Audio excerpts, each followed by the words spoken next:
सत श्री अकाल। सो भारत सरकार ने जो पिछले दिनों में खेती सुधारां दे नाम थले 3 एक्ट पास किए। उन्होंने एक्ट्स नूं फार्मर्स ने नहीं कबूलिया। उसनूं लैके फार्मर्स दिल्ली के बाहर प्रोटेस्ट के उत्ते बैठे हैं, लगभग 1 महीना होने वाला है। सो उस चीज़ नूं लैके उसके विचों उसके बिहाइंड मैं देखता कि खेती संकट की है। उसनूं लैके अज मैं थोड़े नाल कुछ विचारां साझीआं करनी, कुछ विचार साझे, क्योंकि जिहड़ा ये फार्मर का जिहड़ा संघर्ष है लगभग ये 1 महीना होने वाला हो गया, 3-4 दिन घट है महीने तो। सो बहुत लंबा प्रोटेस्ट है। गवर्नमेंट के फार्मर्स के विच एक डेडलॉक क्रिएट हो गया। गलबात हजे किसी सिरे लगती नजर नहीं आ रही, संभावना घट लग रही है। सो इस चीज को लैके जो भी एफर्ट्स हो रही हैं गवर्नमेंट वालों ਜਾਂ किसानों वालों जो अपनी गलबात रखी जा रही है, उस तो हट के मैं अज गल करना चाहना कि ये जिहड़ा खेती का संकट है ये फार्मर के उत्ते हमेशा मंडरा रहा है, तो खास करके छोटे ते सीमांत ते मध्यवर्गी किसान जिहड़े है वो इस तो बहुत ज्यादा प्रभावित होंगे है। 5-6% लोग है जिहड़े वड्डे फार्मर, बाकी सारे सीमांत फार्मर, छोटे फार्मर ते मध्यवर्गी फार्मर है। इन्हां दे विचों भी अगे सीमांत ते छोटे farmer, marginal and small farmers की परसेंटेज जिहड़ी है वो बहुत ज्यादा बन जाती है। सो इस चीज़ नूं लैके अज मैं गल करना चाहना कि जिहड़े साडे फार्मर है इन्हां नूं इस संकट के विचों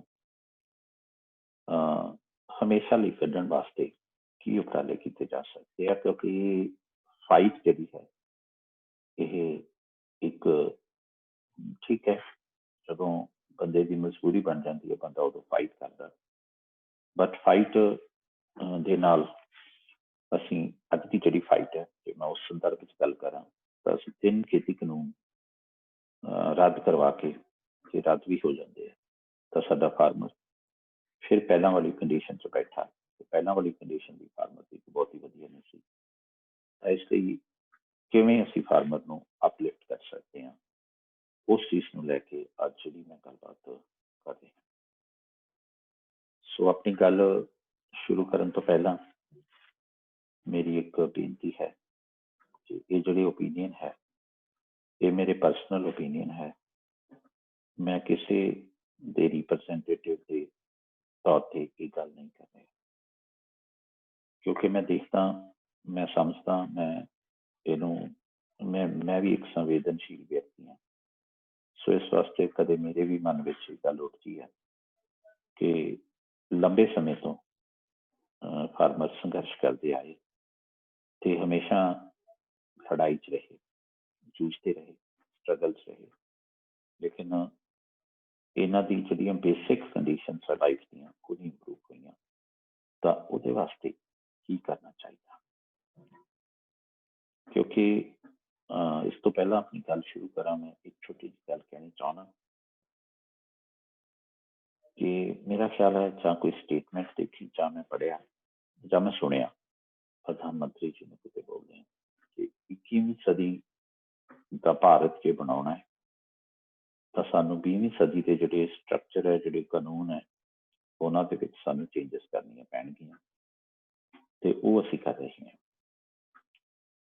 ठीक है, 21वीं सदी का भारत हर कोई चाहता है कि भारत नूं नवीं दिशा मिले, भारत तरक्की करे, भारत के हर व्यक्ति नूं रोजगार मिले ते हर घर दे विच एटलीस्ट बेसिक लोड़ां की पूर्ति होवे ते हर घर जिहड़ा है उन्हां दा जिहड़ा लिविंग स्टैंडर्ड है वो इंप्रूव होवे। हर बंदा चाहता है ये। पर प्रधानमंत्री जी जदों देश के विच जिहड़े फार्मर है उन्हां दियां बेसिक कंडीशनस जदों हजे 20वीं सदी वालियां पईयां उन्हां च चेंज नहीं हुई ਤੇ ਉੱਪਰ ਜਿਹੜਾ ਸੁਪਰ ਸਟਰਕਚਰ ਹੈ ਜੇ ਅਸੀਂ 21ਵੀਂ ਸਦੀ ਦਾ ਬਣਾ ਦਿਆਂਗੇ ਤਾਂ ਉਹ ਫਾਊਂਡੇਸ਼ਨ ਉਹਨੂੰ ਟੋਲਰੇਟ ਨਹੀਂ ਕਰੂਗੀ, ਸਾਡਾ ਸਟਰਕਚਰ ਗਿਰ ਜਾਊਗਾ। ਇਸ ਲਈ ਸਾਡੇ ਸਟਰਕਚਰ ਨੂੰ ਜੇ ਤਾਂ ਅਸੀਂ ਸ਼ਾਰਟ ਟਰਮ ਲਈ ਦਿਖਾਉਣਾ ਚਾਹੁੰਦੇ ਬਣਾ ਕੇ ਫਿਰ ਤਾਂ ਠੀਕ ਹੈ, ਪਰ ਜੇ ਅਸੀਂ ਚਾਹੁੰਦੇ ਹਾਂ ਕਿ ਜਿਹੜਾ ਸਾਡਾ ਸਟਰਕਚਰ ਹੈ ਉਹ ਪਰਮਾਨੈਂਟ ਹੋਵੇ, ਟਿਕਾਊ ਹੋਵੇ, ਤਾਂ ਫਿਰ ਸਾਨੂੰ ਜਿੱਦਾਂ ਦੀ ਫਾਊਂਡੇਸ਼ਨ ਹੈ ਉਹਦੇ ਮੁਤਾਬਕ ਸਾਨੂੰ ਸਟਰਕਚਰ ਬਣਾਉਣਾ ਪਊਗਾ। ਅਜੇ ਅਸੀਂ ਉਸ ਕੰਡੀਸ਼ਨ 'ਚ ਨਹੀਂ ਹੈਗੇ ਕਿ ਭਾਰਤ ਦੇ ਫਾਰਮਰ ਤੋਂ ਇੱਕਦਮ ਜਿਹੜੀ ਪ੍ਰੋਟੈਕਸ਼ਨ ਹੈ ਜਾਂ ਜਿਹੜਾ ਪ੍ਰੋਟੈਕਟਿਵ ਹੈਂਡ ਹੈ ਅਸੀਂ ਪਿੱਛੇ ਖਿੱਚ ਲਈਏ ਤੇ ਉਹਨਾਂ ਨੂੰ ਅਸੀਂ ਆਪਣੀ ਕਿਸਮਤ ਤੇ ਛੱਡ ਦਈਏ। ਨੋ ਡਾਊਟ ਮੇਰੀ ਗੱਲ ਇਹ ਕਈਆਂ ਨੂੰ ਵਿਰੋਧਾਭਾਸ ਲੱਗੂਗਾ ਕਿ ਗੌਰਮੈਂਟ ਤਾਂ ਕਹਿ ਰਹੀ ਹੈ ਅਸੀਂ ਤਾਂ APMC ਚਲਾਵਾਂਗੇ, ਅਸੀਂ ਤਾਂ MSP ਨਹੀਂ ਹਟਾ ਰਹੇ, ਤਾਂ ਲੇਕਿਨ ਮੈਂ ਕਹਿ ਰਿਹਾ ਕਿ ਪ੍ਰੋਟੈਕਟਿਵ ਹੈਂਡ ਪਿੱਛੇ ਖਿੱਚਣਾ। ਪ੍ਰੋਟੈਕਟਿਵ ਹੈਂਡ ਪਿੱਛੇ ਖਿੱਚਣਾ ਮੈਂ ਇਸ ਕਰਕੇ ਕਹਿ ਰਹੀ ਹਾਂ ਕਿ ਪਹਿਲੀ ਗੱਲ ਤਾਂ ਗੌਰਮੈਂਟ ਹੌਲੀ ਹੌਲੀ ਸਬਸਿਡੀਜ਼ ਤੋਂ ਵਿਦਡਰਾ ਕਰ ਰਹੀ ਹੈ, ਕਾਫੀ ਹੱਦ ਤੱਕ ਕਰ ਲਿਆ ਤੇ ਆਉਣ ਵਾਲੇ ਸਮੇਂ 'ਚ ਹੋਰ ਵੀ ਕਰ ਲਓ। ਦੂਸਰੀ ਗੱਲ ਜਿਹੜੀ APMCs ਦੀ ਗੱਲ ਹੈ, APMCs ਨੂੰ ਗੌਰਮੈਂਟ ਡਿਕਲੇਅਰ ਕਰਕੇ ਫਿਨਿਸ਼ ਨਹੀਂ ਕਰ ਰਹੀ, ਬਟ ਸਰਕਮਸਟਾਂਸਿਸ ਉੱਦਾਂ ਦੇ ਡਿਵੈਲਪ ਹੋ ਰਹੇ ਆ ਕਿ APMCs ਆਪਣੇ ਆਪ ਐਲੀਮੀਨੇਟ ਹੋ ਜਾਣਗੇ। ਸੋ ਇਹ ਇੱਕ ਵੱਡੀ ਗੱਲ ਹੈ, ਇਸ ਚੀਜ਼ ਦਾ ਕਿਸਾਨਾਂ ਨੂੰ ਵੀ ਖਦਸ਼ਾ ਹੈ। ਸੋ ਇਹ ਪੁਆਇੰਟ ਹੈਗੇ ਆ ਜਿਹੜੇ ਮੈਂ ਕਹਿ ਰਿਹਾ ਹੈਗਾ ਭਾਈ। ਇਸ ਲਈ ਕਿਸਾਨਾਂ ਨੂੰ ਸਮੇਂ ਦੇ ਹਾਣੀ ਬਣਾਉਣਾ ਜ਼ਰੂਰੀ ਹੈ ਤੇ ਪਹਿਲਾਂ ਜਿਹੜੇ ਹੈਗੇ ਆ ਕਿਸਾਨਾਂ ਨੂੰ ਨਵੇਂ ਸਟਰਕਚਰ ਨੂੰ ਐਕਸੈਪਟ ਕਰਨ ਚੁੱਕੇ ਬਣਾਈਏ ਕਿ ਨਵੇਂ ਸਟਰਕਚਰ ਦੇ ਚੱਲਦਿਆਂ ਉਹ ਕੀ ਉਹ ਜਿਹੜਾ ਐਗਜ਼ਿਸਟ ਕਰ ਸਕਣਗੇ ਜਾਂ ਨਹੀਂ ਉਸ ਸਟਰਕਚਰ ਦੇ ਵਿੱਚ। ਸੋ ਨਹੀਂ ਐਗਜ਼ਿਸਟ ਕਰ ਸਕਣਗੇ ਕਿਉਂਕਿ ਸਾਡੀ MSP ਡਿਫੈਕਟਿਵ ਹੈ ਹਜੇ। MSP ਦੇ ਫਾਰਮੂਲਾ ਜਦੋਂ ਲੈਂਦੇ ਹਾਂ ਅਸੀਂ ਦੇਖਦੇ ਹਾਂ MSP ਕਿਵੇਂ ਡਿਟਰਮਿਨ ਹੁੰਦੀ ਹੈ। ਉਹਦੇ ਵਿੱਚ 3 ਫਾਰਮੂਲੇ ਬਣਦੇ, ਇੱਕ ਦੇ ਵਿੱਚ ਆਧਾਰ ਹੁੰਦਾ A2 ਉਹ ਕਾਸਟ ਹੈ ਜਿਹੜੀ ਆਪਰੇਟਿੰਗ ਕਾਸਟ ਹੈ, ਜਿਹੜੀ ਆਊਟ ਆਫ ਪਾਕਟ ਕਾਸਟ ਹੈ ਫਾਰਮਰ ਦੀ, ਜਿਹਦੇ ਵਿੱਚ ਤੇਲ, ਬੀਜ and fertiliser and hard labour ਜਿਹੜੀ ਹੈ ਖੇਤਾਂ ਦੇ ਵਿੱਚ ਉਹਨਾਂ ਨੂੰ ਅਸੀਂ ਜੋ ਪੇ ਕਰਦੇ ਹਾਂ ਵਗੈਰਾ ਵਗੈਰਾ ਇੱਦਾਂ ਦੇ ਆਊਟ ਆਫ ਪਾਕਟ ਖਰਚੇ, ਆਪਰੇਟਿੰਗ ਖਰਚੇ ਹੁੰਦੇ ਆ। ਦੂਸਰਾ ਫਾਰਮੂਲੇ ਦੇ ਮੁਤਾਬਕ ਜਿਹੜਾ ਆਧਾਰ ਹੈ MSP ਦਾ ਬਣਦਾ A2 plus FL means farmer ਦੀ operating cost plus family labor ਦੀ implied cost। ਮਤਲਬ ਜਿਹੜੇ ਫਾਰਮਰ ਨੇ ਆਪਰੇਟਿੰਗ ਕਾਸਟ ਕੀਤੀ ਹੈ ਪਲੱਸ ਜਿਹੜੀ ਉਹਦੀ ਆਊਟ ਆਫ ਪਾਕਟ ਕਾਸਟ ਹੈ ਪਲੱਸ ਉਸ ਦੇ ਵਿੱਚ ਅਸੀਂ ਫਾਰਮਰ ਦੀ ਜਿਹੜੀ ਫੈਮਲੀ ਲੇਬਰ ਹੈ ਉਸ ਦਾ ਅਨੁਮਾਨਿਤ ਮੁੱਲ ਅਸੀਂ ਲਗਾ ਲਈਏ ਤਾਂ ਇਹ ਆਧਾਰ ਬਣਦਾ ਹੈ। ਔਰ ਤੀਸਰਾ ਜਿਹੜਾ ਹੈ ਦੈਟ ਇਜ਼ C2 ਪਲੱਸ ਜੋ ਪ੍ਰੋਫਿਟ ਹੈ ਉਹ ਬਣਦਾ ਹੈ। C2 ਨੂੰ ਜੇ ਅਸੀਂ ਆਧਾਰ ਬਣਾਉਂਦੇ ਹਾਂ ਉਹਦੇ ਵਿੱਚ ਅਸੀਂ A2 plus FL ਦਾ ਲੈਂਦੇ ਆ ਪਲੱਸ ਨਾਲ ਉਹਦੇ ਵਿੱਚ ਅਸੀਂ ਲੈਂਦੇ ਹਾਂ ਕਿ employed rent of the land, ਕਿ ਜ਼ਮੀਨ ਦਾ ਠੇਕਾ ਕਿੰਨਾ ਹੋਊਗਾ ਉਹਦਾ ਇੰਪਲਾਈਡ ਮੁੱਲ ਲੈਂਦੇ ਹਾਂ। ਕਿਉਂਕਿ ਫਾਰਮਰ ਦੀ ਜੇ ਆਪਣੀ ਲੈਂਡ ਹੈ ਤਾਂ ਉਹਨੇ ਕਿਸੇ ਨੂੰ ਠੇਕਾ ਤਾਂ ਦੇਣਾ ਨਹੀਂ, ਲੇਕਿਨ ਅਸੀਂ ਉਹਦੀ ਲਾਗਤ ਨੂੰ ਕੰਸੀਡਰ ਕਰਦੇ ਹਾਂ ਤੇ ਠੇਕੇ ਦੇ ਮੁੱਲ ਨੂੰ ਕੰਸੀਡਰ ਕਰਦੇ ਹਾਂ ਤੇ plus interest on capital investment in the land. ਜੇ ਫਾਰਮਰ ਨੇ ਕੋਈ ਖੇਤ ਦੇ ਵਿੱਚ ਕੈਪੀਟਲ ਇਨਵੈਸਟਮੈਂਟ ਕੀਤੀ ਹੈ ਉਹਦਾ ਵਿਆਜ। ਸੋ ਇਸ ਵੇਲੇ ਸਾਡੀ ਜਿਹੜੀ MSP ਹੈ ਉਹ A2 plus FL ਦੇ ਬੇਸਿਸ ਦੇ ਉੱਤੇ ਹੈ ਤੇ ਜਦੋਂ ਅਸੀਂ A2 plus FL ਦੇ ਬੇਸਿਸ ਦੇ ਉੱਤੇ MSP ਡਿਟਰਮਿਨ ਕਰਦੇ ਹਾਂ ਤਾਂ ਉਹਦੇ ਵਿੱਚ ਜਿਹੜੇ ਸਾਡੇ ਬਹੁਤ ਸਾਰੇ ਲੈਂਡਲੈਸ ਟੇਨੈਂਟਸ ਜਿਹੜੇ ਜ਼ਮੀਨ ਠੇਕੇ ਤੇ ਲੈ ਕੇ ਖੇਤੀ ਕਰਦੇ ਆ ਉਹਨਾਂ ਵਾਸਤੇ ਉਹ ਲਾਸ ਮੇਕਿੰਗ MSP ਹੈ। ਸੋ ਉਹ ਉਸ MSP ਤੇ ਸਰਵਾਈਵ ਨਹੀਂ ਕਰ ਸਕਣਗੇ। ਲੇਕਿਨ ਇਹ ਸੱਚਾਈ ਹੈ ਭਾਰਤ ਦੇ ਵਿੱਚ ਕਿ ਉਹ ਵੀ ਬਹੁਤ ਸਾਰੇ ਲੋਕ ਇੱਥੇ ਸਰਵਾਈਵ ਕਰਦੇ ਆ, ਇੱਥੇ ਰਹਿ ਰਹੇ ਆ, ਖੇਤੀ ਤੇ ਗੁਜ਼ਾਰਾ ਕਰ ਰਹੇ ਆ, ਆਪਣੇ ਪੇਟ ਪਾਲ ਰਹੇ ਆ। ਤੇ ਜੇ ਅਸੀਂ ਨਵੇਂ ਐਕਟ ਦੇ ਮੁਤਾਬਕ ਕੰਟਰੈਕਟ ਫਾਰਮਿੰਗ ਲੈ ਕੇ ਆਉਂਦੇ ਹਾਂ, APMC ਦੀ ਗੱਲ ਕਰਦੇ ਹਾਂ, ਅਸੀਂ ਤਾਂ MSP ਦੀ ਗਰੰਟੀ ਵੀ ਨਹੀਂ ਕਰਨ ਨੂੰ ਤਿਆਰ ਹੈਗੇ। ਲੇਕਿਨ ਜੇ ਉਹ MSP ਵਿਦਡਰਾ ਹੋ ਜਾਂਦੀ ਹੈ ਤੇ ਜਿਹੜੇ ਨਵੇਂ ਜਿਹੜੇ ਜਦੋਂ ਓਪਨ ਬਾਜ਼ਾਰ ਦੇ ਵਿੱਚ ਚੀਜ਼ ਵਿਕੂਗੀ ਤਾਂ ਕਿਉਂਕਿ ਹਾਰਵੈਸਟਿੰਗ ਸੀਜ਼ਨ ਦੇ ਵਿੱਚ ਆ ਕੇ ਸਪਲਾਈ ਇਨਕਰੀਜ਼ ਹੁੰਦੀ ਹੈ, ਪ੍ਰਾਈਸਸ ਵਿਲ ਕਮ ਡਾਊਨ ਤੇ ਉਹ ਜਿਹੜੇ ਠੇਕੇ ਤੇ ਲੈ ਕੇ ਖੇਤੀ ਕਰਨ ਵਾਲੇ ਫਾਰਮਰ ਆ ਉਹ ਨਹੀਂ ਸਰਵਾਈਵ ਕਰਨਗੇ, ਛੋਟੇ ਕਿਸਾਨ ਵੀ ਨਹੀਂ ਸਰਵਾਈਵ ਕਰਨਗੇ ਜਿਨ੍ਹਾਂ ਨੇ ਕਰਜ਼ੇ ਦੇਣੇ ਆ ਤੇ ਸੀਮਾਂਤ ਕਿਸਾਨ ਵੀ ਨਹੀਂ ਕਰਨਗੇ। ਸੋ ਇਹ ਇਸ ਤਰੀਕੇ ਦੇ ਨਾਲ ਇਹ ਠੀਕ ਨਹੀਂ ਹੈਗਾ ਜੋ ਵੀ ਇਸ ਵੇਲੇ ਅਸੀਂ ਦੇਖ ਰਹੇ ਹਾਂ। ਸੋ ਸਵਾਲ ਹੈ ਕਿ ਇਹਨਾਂ ਨੂੰ ਕਿਵੇਂ ਅਸੀਂ ਇਸ ਪ੍ਰੋਬਲਮ ਚੋਂ ਬਾਹਰ ਕੱਢੀਏ। ਇਹਦੇ ਦੋ ਪਹਿਲੂ ਬਣਦੇ ਆ। ਇੱਕ ਪਹਿਲੂ ਬਣਦਾ ਕਿ ਫਾਰਮਰ ਗਵਰਨਮੈਂਟ ਦੇ ਪੱਖ ਤੋਂ ਕੀ ਉਮੀਦ ਰੱਖੀ ਜਾ ਸਕਦੀ ਆ ਤੇ ਦੂਸਰਾ ਪਹਿਲੂ ਬਣਦਾ ਕਿ ਫਾਰਮਰ ਦੇ ਪੁਆਇੰਟ ਆਫ ਵਿਊ ਤੋਂ ਕੀ ਹੋ ਸਕਦਾ ਹੈ। ਅੱਜ ਮੈਂ ਇਹਦੇ ਚੋਂ ਇੱਕ ਪਹਿਲੂ ਤੇ ਗੱਲ ਕਰੂੰਗਾ ਕਿ ਗਵਰਨਮੈਂਟ ਤੋਂ ਅਸੀਂ ਕੀ ਉਮੀਦ ਰੱਖ ਸਕਦੇ ਹਾਂ, ਜੋ ਗਵਰਨਮੈਂਟ ਕੀ ਕਰ ਸਕਦੀ ਹੈ, ਜੋ ਗਵਰਨਮੈਂਟ ਨੂੰ ਕੀ ਕਰਨਾ ਚਾਹੀਦਾ। ਅੱਜ ਮੈਂ ਇਹਦੇ ਤੇ ਗੱਲ ਕਰੂੰਗਾ। So as for as the government is concerned, farmer ਦੀ ਲੋਟ ਦੇ ਵਿੱਚ ਇੰਪਰੂਵਮੈਂਟ ਲਿਆਉਣ ਵਾਸਤੇ ਜਾਂ ਫਾਰਮਰ ਨੂੰ ਲੰਬੇ ਦਾਅ ਤੋਂ ਜਿਹੜਾ ਹੈ ਇਸ ਜਿਹੜਾ ਹੈ ਗਰੀਬੀ ਚੋਂ ਕੱਢਣ ਵਾਸਤੇ ਤਾਂ ਜ਼ਰੂਰਤ ਹੈ ਕਿ ਪਹਿਲੀ ਗੱਲ ਤਾਂ MSP ਹਜੇ ਕੰਟੀਨਿਊ ਰੱਖਣੀ ਪਊਗੀ। ਪ੍ਰੋਟੈਕਸ਼ਨ ਦੀ ਲੋੜ ਹੈ ਹਜੇ ਕਿਸਾਨ ਨੂੰ, ਪ੍ਰੋਟੈਕਟਿਵ ਹੈਂਡ ਗਵਰਨਮੈਂਟ ਇੱਕਦਮ ਵਿਦਡਰਾ ਨਹੀਂ ਕਰ ਸਕਦੀ। ਨਹੀਂ ਤਾਂ ਮੈਂ ਜਿਵੇਂ ਗੱਲ ਕੀਤੀ ਆ ਕਿ ਛੋਟੇ ਸੀਮਾਂਤ ਕਿਸਾਨ ਜਾਂ ਜਿਹੜੇ ਲੈਂਡਲੈਸ ਟੇਨੈਂਟਸ ਹੈ ਉਹ ਬਰਬਾਦ ਹੋ ਜਾਣਗੇ ਤਾਂ ਉਹਨਾਂ ਦੇ ਵਾਸਤੇ ਕੋਈ ਸੋਰਸ ਆਫ ਇਨਕਮ ਨਹੀਂ ਰਹਿਣਾ ਸਾਡੇ ਇਸ ਕੰਟਰੀ ਦੇ ਵਿੱਚ। ਔਰ ਉਹ ਵਿਚਾਰੇ ਬਹੁਤ ਸਾਰੇ ਉਹਨਾਂ ਦੇ ਵਿੱਚੋਂ ਘੱਟ ਪੜ੍ਹੇ ਲਿਖੇ ਆ, ਉਹਨਾਂ ਕੋਲ ਕੋਈ ਸਕਿੱਲ ਵੀ ਹੈ ਨਹੀਂ, ਤਾਂ ਇਸ ਲਈ ਉਹ ਕਿਸੇ ਇੰਡਸਟਰੀ ਦੇ ਵਿੱਚ ਜਾਂ ਕਿਤੇ ਹੋਰ ਜਾ ਕੇ ਵੀ ਉਹ ਇੰਪਲਾਈ ਨਹੀਂ ਹੋ ਸਕਣਗੇ ਕਿਉਂਕਿ ਉਹ ਇੰਪਲਾਏਬਲ ਨਹੀਂ ਹੈਗੇ। ਤਾਂ ਇਸ ਵਾਸਤੇ ਮੈਨੂੰ ਲੱਗਦਾ ਕਿ ਇਹ ਹਜੇ ਗਵਰਨਮੈਂਟ ਨੂੰ ਕੰਟੀਨਿਊ ਰੱਖਣਾ ਪਊਗਾ ਪ੍ਰੋਟੈਕਟਿਵ ਪਲਾਨ ਹੈ ਜਿਹੜਾ MSP ਵਾਲਾ। ਬਲਕਿ MSP ਦੇ ਵਿੱਚ ਇੰਪਰੂਵਮੈਂਟ ਲਿਆਉਣੀ ਚਾਹੀਦੀ ਹੈ, ਇਹ ਦੇਖ ਕੇ ਕਿ ਜਿਹੜੇ ਲੈਂਡਲੈਸ ਟੇਨੈਂਟਸ ਹੈ ਉਹ ਵੀ ਕਿਸਾਨ ਹੀ ਹੈ, ਉਹਨਾਂ ਨੂੰ ਵੀ ਬਚਾਉਣਾ ਹੈ। ਤਾਂ ਸਗੋਂ MSP ਨੂੰ A2+FL ਬੇਸਿਸ ਦੇ ਉੱਤੋਂ, ਅੱਜ ਜਿਹੜੀ MSP ਹੈ A2+FL ਬੇਸਿਸ ਦੇ ਉੱਤੇ ਨਿਰਧਾਰਿਤ ਹੁੰਦੀ ਹੈ। A2+FL ਦੇ ਬੇਸਿਸ ਤੋਂ ਸ਼ਿਫਟ ਕਰਕੇ ਇਸ ਨੂੰ C2 ਤੇ ਲੈ ਕੇ ਜਾਣਾ ਚਾਹੀਦਾ। C2 plus 50% ਜਿਵੇਂ ਮੇਰਾ ਖਿਆਲ ਹੈ ਸਵਾਮੀਨਾਥਨ ਕਮੇਟੀ ਦੀ ਰਿਪੋਰਟ ਸੀਗੀ, ਤੇ ਬਲਕਿ C2 ਦੇ ਵਿੱਚ ਹੋਰ ਇੰਪਰੂਵਮੈਂਟ ਕਰਨੀ ਚਾਹੀਦੀ ਹੈ।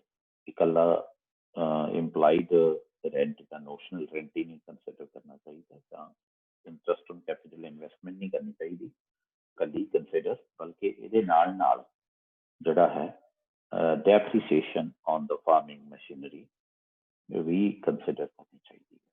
ਤੇ ਉਹ ਪਲੱਸ ਫਿਰ ਉੱਪਰ ਜਿੰਨਾ ਮਾਰਜਨ ਹੈ ਉਹ ਦੇ ਕੇ MSP ਡਿਟਰਮਿਨ ਕਰਨੀ ਚਾਹੀਦੀ ਹੈ। ਸੋ ਗਵਰਨਮੈਂਟ ਨੂੰ ਜ਼ਰੂਰ ਇਸ ਡਾਇਰੈਕਸ਼ਨ ਤੇ ਕੰਮ ਕਰਨਾ ਚਾਹੀਦਾ। ਇਹਦੇ ਵਿੱਚ ਕੋਈ ਅਨਜਸਟੀਫਾਈਡ ਡਿਮਾਂਡ ਨਹੀਂ ਹੈਗੀ, ਇਹ ਬਿਲਕੁਲ ਜਾਇਜ਼ ਡਿਮਾਂਡ ਹੈ ਤੇ ਇਹ ਜ਼ਰੂਰ ਗਵਰਨਮੈਂਟ ਨੂੰ ਸੋਚਣਾ ਪਊਗਾ। One thing is that. ਦੂਸਰੀ ਚੀਜ਼ ਹੈ ਕਿ ਹਜੇ ਜਿਹੋ ਜਿਹੀਆਂ ਬੇਸਿਕ ਕੰਡੀਸ਼ਨਸ ਹੈ, ਬੇਸਿਕ ਹਾਲਾਤ ਹੈ, ਗਰਾਊਂਡ ਤੇ ਜੋ ਰਿਐਲਿਟੀਜ਼ ਹੈ ਉਹਨਾਂ ਨੂੰ ਮਹਿਸੂਸ ਕਰਦੇ ਹੋਏ ਹਜੇ ਜਿਹੜੀ ਆੜਤੀਏ ਦੀ ਜਿਹੜੀ ਇੰਪੋਰਟੈਂਸ ਹੈ ਉਸ ਨੂੰ ਸਾਨੂੰ ਜ਼ਰੂਰ ਰੈਕੋਗਨਾਈਜ਼ ਕਰਨਾ ਚਾਹੀਦਾ ਤੇ ਉਹਨੂੰ ਹਜੇ ਫਾਰਮਰ ਜਿਹੜਾ ਹੈ ਦੀ ਸਪੋਰਟ ਦੇ ਵਜੋਂ ਦੇਖ ਰਿਹਾ ਫਾਰਮਰ, ਤੇ ਉਹਨੂੰ ਹਜੇ ਨਹੀਂ ਹਟਾਉਣਾ ਚਾਹੀਦਾ ਕਿਉਂਕਿ ਜੇ ਨਵਾਂ ਮਾਡਲ ਲਾਗੂ ਹੁੰਦਾ, ਨਵੇਂ ਮਾਡਲ ਦੇ ਮੁਤਾਬਕ ਜਿਹੜਾ ਆੜਤੀਆ ਹੈ ਉਹ ਮੇਰਾ ਖਿਆਲ ਹੈ ਵਿੱਚੋਂ ਐਲੀਮੀਨੇਟ ਹੋ ਜਾਊਗਾ। ਮਤਲਬ ਆੜਤੀਏ ਵਾਸਤੇ ਗੁੰਜਾਇਸ਼ ਨਹੀਂ ਬਚਣੀ, ਚਾਹੇ ਅਸੀਂ ਉਹਨੂੰ ਡਿਕਲੇਅਰ ਕਰਕੇ ਐਲੀਮੀਨੇਟ ਨਹੀਂ ਕਰਦੇ ਲੇਕਿਨ ਗੁੰਜਾਇਸ਼ ਨਹੀਂ ਬਚਣੀ। ਜੇ ਗੁੰਜਾਇਸ਼ ਨਹੀਂ ਬਚਦੀ ਤੇ ਆੜਤੀਆ ਸਰਵਾਈਵ ਨਹੀਂ ਕਰ ਪਾਊਗਾ, ਆੜਤੀਆ ਆਪਣੇ ਆਪ ਵਿੱਚੋਂ ਐਲੀਮੀਨੇਟ ਹੋ ਜਾਊਗਾ। ਤੇ ਉਹ ਤੇ ਐਲੀਮੀਨੇਟ ਹੋਣ ਨਾਲ ਛੋਟੇ ਫਾਰਮਰਸ ਨੂੰ ਤੇ ਜਿਹੜੇ ਸਾਡੇ ਮਾਰਜਨ ਫਾਰਮਰਸ ਨੂੰ ਬਹੁਤ ਜ਼ਿਆਦਾ ਨੁਕਸਾਨ ਪਹੁੰਚੂਗਾ, ਕਿਉਂਕਿ ਉਹ ਇੱਕ ਸੋਰਸ ਆਫ ਫਾਈਨਾਂਸ ਹੈ ਫਾਰਮਰਸ ਦੇ ਵਾਸਤੇ। ਫਾਰਮਰ ਆਪਣੀਆਂ ਕੈਸ਼ ਨੀਡਸ ਉਹਨਾਂ ਤੋਂ ਲੈ ਕੇ ਪੂਰਾ ਕਰਦਾ। ਸੋ ਉਹ ਇੱਕ ਬਹੁਤ ਵੱਡੀ ਗੱਲ ਹੈ, ਉੱਥੋਂ ਨਹੀਂ ਸਾਨੂੰ ਕਰਨਾ ਚਾਹੀਦਾ।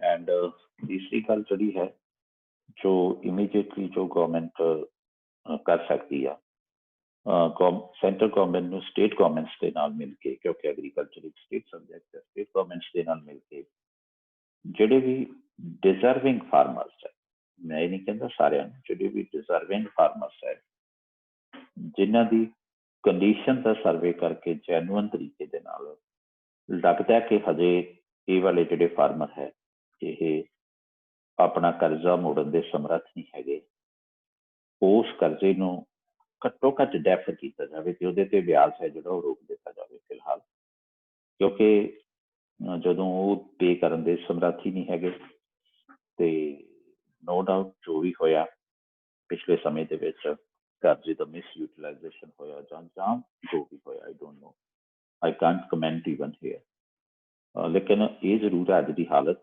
ਕਿ ਜੇ ਅੱਜ ਮੈਂ 5 ਲੱਖ 6 ਲੱਖ 10 ਲੱਖ ਕਰਜ਼ਾ ਦੇਣਾ, ਮੇਰੇ ਕੋਲ 1-2 ਕਿੱਲੇ ਜ਼ਮੀਨ ਹੈ, ਮੈਂ ਦੇਣ ਦੇ ਸਮਰੱਥ ਨਹੀਂ ਹੈਗਾ ਹਜੇ, ਮੇਰੀ ਇਨਕਮ ਹੀ ਹੈ ਨਹੀਂ, ਗਵਰਨਮੈਂਟ ਆ ਕੇ ਦੇਖੇ ਇਸ ਦਾ ਕੇਸ ਜੈਨੂਅਨ ਹੈ ਤਾਂ ਗਵਰਨਮੈਂਟ ਘੱਟੋ ਘੱਟ ਜੇ ਮਾਫ ਨਹੀਂ ਤਾਂ ਮੇਰੇ ਕਰਜ਼ੇ ਨੂੰ ਕੁਝ ਸਾਲਾਂ ਲਈ ਡੈਫਰ ਕਰ ਦੇਵੇ ਤੇ ਉਹਨਾਂ ਤੇ ਜਿਹੜਾ ਇੰਟਰਸਟ ਹੈ ਉਹ ਰੋਕ ਦਿੱਤਾ ਜਾਵੇ।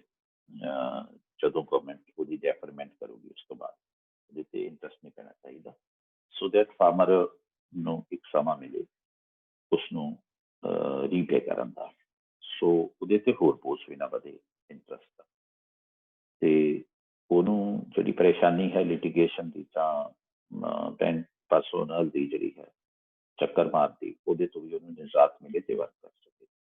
This is the second thing, ਇਹ ਕੀਤਾ ਜਾ ਸਕਦਾ, ਲੱਭੇ ਜਾ ਸਕਦੇ ਕਿ ਡਿਜ਼ਰਵਿੰਗ ਫਾਰਮਰ ਕੌਣ ਆ, ਸਿਰਫ ਉਹਨਾਂ ਡਿਜ਼ਰਵਿੰਗ ਫਾਰਮਰਸ ਦਾ ਹੀ ਸਰਵੇ ਕਰਕੇ ਕੀਤਾ ਜਾਣਾ ਚਾਹੀਦਾ, ਮੈਨੂੰ ਐ ਲੱਗਦਾ।